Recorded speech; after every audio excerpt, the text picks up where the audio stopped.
বিচার পেতে আন্দোলন। চিকিৎসকের রহস্য মৃত্যুর পর কেটে গিয়েছে প্রায় 1 মাস। বিচার পেতে এখনও ন্যায় আন্দোলনে অনড় চিকিৎসকেরা।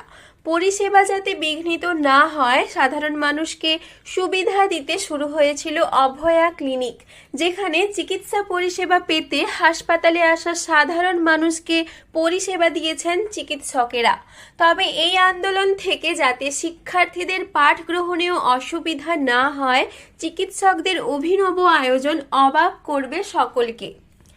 চিকিৎসক তরুণীর রহস্য মৃত্যু ঘিরে দিকে দিকে উত্তাল হয়েছে পরিস্থিতি। ইতিমধ্যে দেশের সর্বোচ্চ আদালতে বিচারাধীন বিষয়।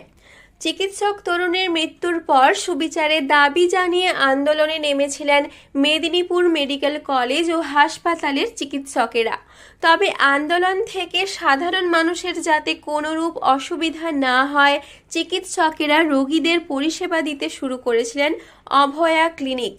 তবে এবার মেডিকেল কলেজে পড়তে আসা পড়ুয়াদের যাতে পড়াশোনায় কোনো ক্ষতি না হয়, চিকিৎসকেরা আন্দোলন স্থলেই শুরু করলেন পাঠদান প্রক্রিয়া। নাম দিয়েছেন অভয়া পাঠশালা।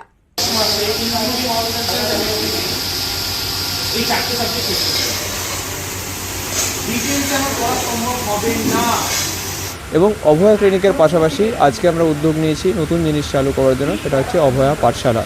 আমাদের যারা জুনিয়র ছাত্রছাত্রীরা রয়েছে, যারা ভবিষ্যতে ডাক্তার হবে, তাদের চিকিৎসার জায়গাটাও যাতে কোনোভাবে বিঘ্নিত না হয়, তাই দিনের কিছুটা সময়, মূলত বিকেলের দিকে বা সন্ধ্যার দিকে, আমাদের এখানে যারা সিনিয়র ডাক্তাররা রয়েছেন বা সিনিয়র রেসিডেন্টরা রয়েছেন বা পিজিটিরা রয়েছেন, তারা কিছু কিছু ক্লিনিক্যাল ক্লাসেস যতটা এই পরিসরে নেওয়া সম্ভব সেখানে প্রতিবাদী মঞ্চেই ছাত্রছাত্রীদের ক্লাস নেওয়ার একটা উদ্যোগ চালু হয়েছে, যার নাম আমরা দিয়েছি অভয়া পাঠশালা।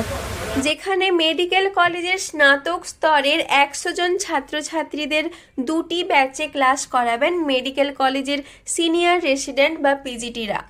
প্রতিদিন বিকেলে বা সন্ধ্যায় হবে ক্লাস। ঘটনার পর থেকেই লাগাতার আন্দোলনে নেমেছে চিকিৎসকেরা। মেদিনীপুর মেডিকেল কলেজ হাসপাতালেও চলছে সেই অবস্থান কর্মসূচি।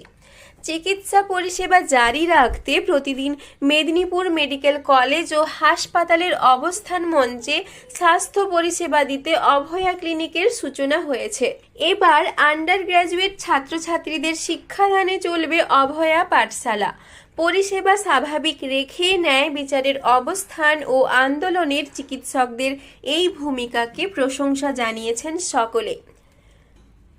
আগামীতে পরিষেবা স্বাভাবিক রেখে এই পন্থাতেই শান্তিপূর্ণ অবস্থান আন্দোলন চলবে বলে জানিয়েছেন চিকিৎসকেরা। পশ্চিম মেদিনীপুর থেকে রঞ্জন চন্দ্রের রিপোর্ট, লোকাল 18 বাংলা।